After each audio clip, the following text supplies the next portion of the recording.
please join me in prayer. Gracious God, you are a God who restores, reconnects, revives, and reimagines.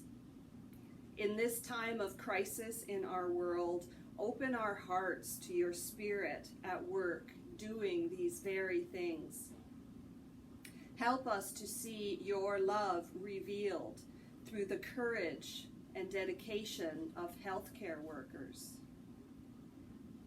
the commitment of those in our food supply chain, the innovative ways in which people are reaching out and serving others. Inspire us to help stay connected, to demonstrate encouragement and compassion, and above all, to maintain hope. We hold in prayer all who are suffering at this time. Those who have died, and those who are grieving.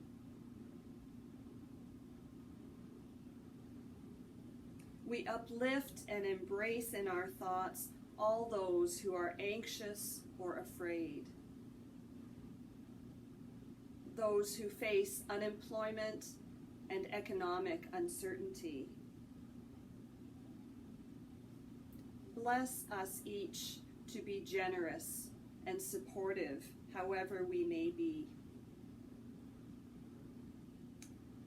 Enlivening God, we give thanks for the resiliency of the human spirit and the many ways in which you continue to enliven us, even in the face of exile, tragedy, and despair. With trust and hope, we lift our prayers to you in words which connect us to faithful people the world over, in all times and all places. Our Father, who art in heaven, hallowed be thy name. Thy kingdom come, thy will be done on earth as it is in heaven. Give us this day our daily bread, and forgive us our trespasses, as we forgive those who trespass against us. And lead us not into temptation, but deliver us from evil.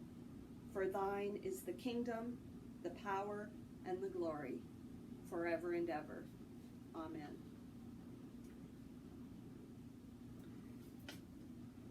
Last week in the worship service with our moderator, Richard Bott, and there will be another one each week, so we will continue to post the links following this service. But the Right Reverend Richard Bott commented that no church service is complete without an offering and announcements. And I've been thinking about that during this week, and I would tend to agree.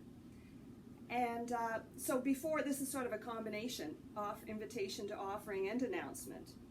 So before we close, I invite you to think for a moment about what you have offered this week. How have you reached out to others? How have you spoken a word of hope into a dire situation? How have you shared of yourself or your resources? And I invite you to think of these things and then to imagine it as an offering to God, out of gratitude for what we have, whether our health, our family, our resources, simple things these days, a roof over our heads, food in our pantries. But let us give thanks for the ability to share, and let us continue to do so. And may all that we offer one another during this time and always be an offering to God and be sanctified to God's work in this world. Amen. And now the announcement part. Despite the church building being closed, the work of the church carries on in our community and in our world. As one pastor put it this week in a Zoom teleconference that I participated in with pastors from all across North America, and she said their church has a sign on it that says, "Jesus has left the building." And I think this is true. Jesus has left the building. But the work and the way of Jesus are alive and busy in our communities, keeping people connected and making those things happen that are the way of Jesus, feeding the hungry, visiting the sick and the lonely, even if it's by telephone or by Zoom, being with those who are isolated and afraid. This is the work and the way of Jesus, and this is what continues in our community today. And as such, our church still needs your offerings and your contributions.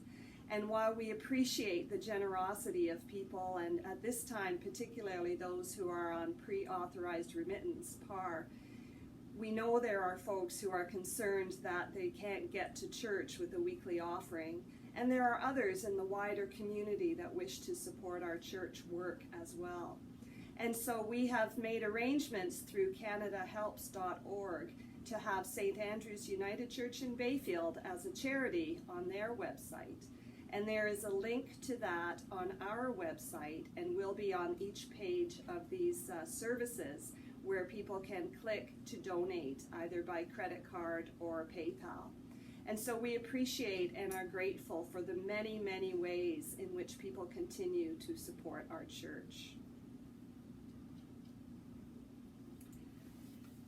And I'd like to close with a benediction.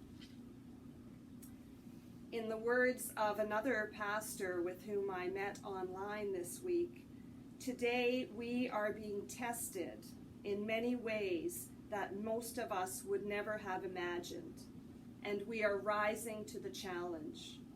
We are stronger than we knew, bound to one another through a shared sense of the common good. While we each have ways we can make a difference, we all understand that we are creating a world that is kinder and more compassionate because of this experience. And she goes on to say, her name is Reverend Cameron Trimble. She says, "I don't think God creates pandemics or even ever intentionally causes pain, but I am seeing that God can bring about resurrection from the crucifying experiences of life, and this gives me great hope for the future." Amen, Cameron. May your week ahead be filled with hope, and may you share with one another encouragement and love and resources, and above all, stay connected. We are, more importantly than ever, the body of Christ at work in this world. Go in peace, enlivened by God's Spirit and love. Amen.